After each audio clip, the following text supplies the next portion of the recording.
ভয়ঙ্কর ভার্দার বলি দুই। ঘণ্টাখানেক আগে চেন্নাইয়ের বুকে আছড়ে পড়েছে ঘূর্ণিঝড় ভার্দা। আরো 2 ঘন্টা চলবে তার তাণ্ডব। উত্তর তামিলনাড়ুতে ইতিমধ্যে 2 জনের মৃত্যু হয়েছে। লন্ডভন্ড চেন্নাই, বিপর্যস্ত অন্ধ্রপ্রদেশ। ভার্দার দাপটে সকাল থেকে প্রায় 120 কিলোমিটার বেগে ঝড় বইছে, সঙ্গে তুমুল বৃষ্টি। চেন্নাইয়ের 300 জায়গায় ইতিমধ্যে উপড়ে পড়েছে বিভিন্ন গাছ, বিদ্যুতের খুঁটি উপড়ে বহু এলাকায় বিদ্যুৎহীন।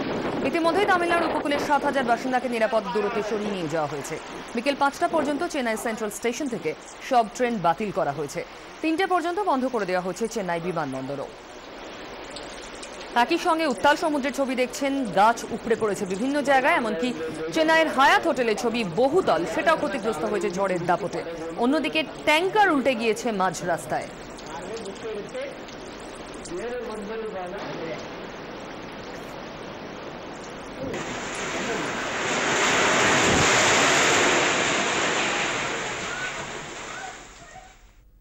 আছড়ে পড়েছে ভার্দা। ক্ষয়ক্ষতি যত সম্ভব কম করতে প্রস্তুত অন্ধ্র এবং তামিলনাড়ু প্রশাসন। তৈরি রয়েছে সেনাও, 3 বাহিনী, উপকূলরক্ষী বাহিনী এবং জাতীয় বিপর্যয় মোকাবিলা দলকে তৈরি রাখা হয়েছে। অন্ধ্র এবং তামিলনাড়ুর সমুদ্র উপকূলে নজরদারি রাখছে আইএনএস শিবালিক এবং আইএনএস কদমাত। চেন্নাই, তিরুভাল্লুর এবং কাঞ্চিপুরমের স্কুলে ছুটি দেওয়া হয়েছে। ছুটি ঘোষণা করা হয়েছে অন্ধ্রের নেল্লোর, চিত্তুর, কডাপ্পা, প্রকাশম এবং অনন্তপুরমেও। আম জনতাকে বাড়ি থেকে বের হতে নিষেধ করেছে প্রশাসন। বাড়িতে শুকনো খাবার, পানীয় জল এবং ওষুধ মজুত রাখার পরামর্শ দেওয়া হয়েছে। তৈরি রয়েছে বিপর্যয় মোকাবিলা টিম। প্রস্তুত 22টি ডুবুরি দলও হাসপাতাল এবং স্বাস্থ্যকেন্দ্রগুলোকে ওষুধ, পানীয় জল আর অক্সিজেনের যোগান পর্যাপ্ত রাখতে নির্দেশ দেওয়া হয়েছে।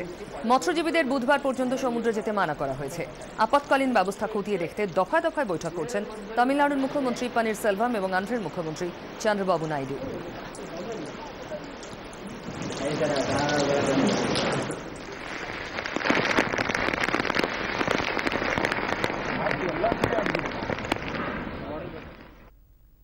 দক্ষিণে দুর্যোগের কি প্রভাব এই বাংলায় পড়তে পারে? দক্ষিণে দুর্যোগ হলেও এ বঙ্গে কিন্তু শীত যোগ। হামেশাই শীতের পথে বাধা হয়ে দাঁড়ায় কোনো নিম্নচাপ কিংবা ঘূর্ণিঝড়। এবার তার উল্টো ছবি।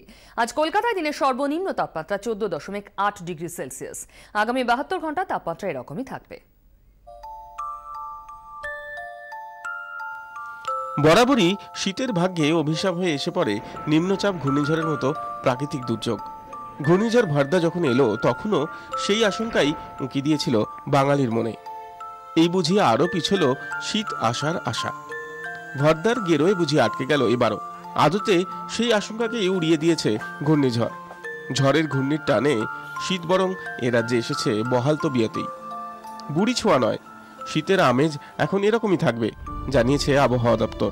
এবারে যেহেতু সিস্টেমটা খুব নিচ দিয়ে যাচ্ছে, নর্থ তামিলনাড়ু এবং সাউথ অন্ধ্রপ্রদেশ কোস্ট, এর প্রভাবে কোনো নেতিবাচক প্রভাব তো পড়েইনি আমাদের ঠান্ডার উপরে, বরং আমরা কিছুটা পজিটিভ ইম্প্যাক্ট পেয়েছি যে আমাদের এখানে নর্থ ওয়েস্টার্লি এবং নর্দার্লি উইন্ডটা কন্টিনিউ করছে, যার জন্য গত 3 দিন ধরে আমরা দেখছি টেম্পারেচার 14 থেকে 15-এর মধ্যে ঘোরাফেরা করছে এবং আগামীও 72 ঘন্টা আমরা আশা করছি এরকম টেম্পারেচার 14-15-এর মধ্যে থাকবে। কিন্তু ঘূর্ণিঝড়ের ফাঁসকে এড়িয়ে কিভাবে এ রাজ্যে পা রাখল শীত? দক্ষিণে ঘূর্ণিঝড়ের টানে হাওয়া ছুটছে সারা দেশের নানা প্রান্ত থেকে। উত্তরে হাওয়া যে পথে এ রাজ্যের ওপর দিয়ে যায় সেই প্রবাহ তো সচল রয়েইছে, সঙ্গে ঘূর্ণিঝড়ের টানে আরও ঠান্ডা বাতাস ঢুকছে এ রাজ্যে। তাই সাপে বর। দুরন্ত বনবন ঘুরে এ রাজ্যে আসতে দেরি তো হয়নি, বরং শীতের হাওয়ায় লাগলো নাচন ঘূর্ণিপাকেই। এর থেকে কোনো রকম অ্যাডভার্স এফেক্ট আমাদের এখানে পড়ছে না, বরং এই সিস্টেমটাকে ফিট করার জন্য যে নর্দার্লি এবং নর্থ ওয়েস্টার্লি উইন্ডটা আসছে তাতে আমাদের এখানে ঠান্ডাটা থাকছে। অবশ্যই সাপে বর হলো, যেহেতু ঠান্ডাটা কন্টিনিউ করছে আমাদের দক্ষিণবঙ্গে এবং উত্তরবঙ্গে সর্বত্রই, এবং যেহেতু এই সিস্টেমটা ক্রস করে যাওয়ার পরে আমরা আশা করছি নর্মাল ফ্লো যেটা আমাদের এখানে শীতকালে থাকে সেটাও কন্টিনিউ করবে। ফলে আগামী 3-4 দিন টেম্পারেচার 14-15 ডিগ্রির কাছাকাছি থাকবে। গত 3 দিনও তাই ছিল, ফলে একটা মোটামুটি লম্বা স্পেল অফ উইন্টার আমরা পেতে চলেছি। ফলে আমরা বলতে পারি যে এই মুহূর্তে তাহলে দক্ষিণবঙ্গে শীতের সূচনা হলো। আর প্রথম শীতের আবহে ঘাসে শিশির, গায়ে শীত জামা। নিজের মতো করে শীত উপভোগে বাঙালি, উপভোগে পশু পাখিরাও। নিম্নচাপ, ঘূর্ণিঝড় শীত তো চুরি করে নেয়, আর এই যেন উলট পুরাণ। দক্ষিণে দুর্যোগ আর এ বঙ্গে শীতযোগ নিয়ে এলো ঘূর্ণিঝড়। চাঁদ মিয়ার সঙ্গে প্রীতম দে, 24 ঘন্টা।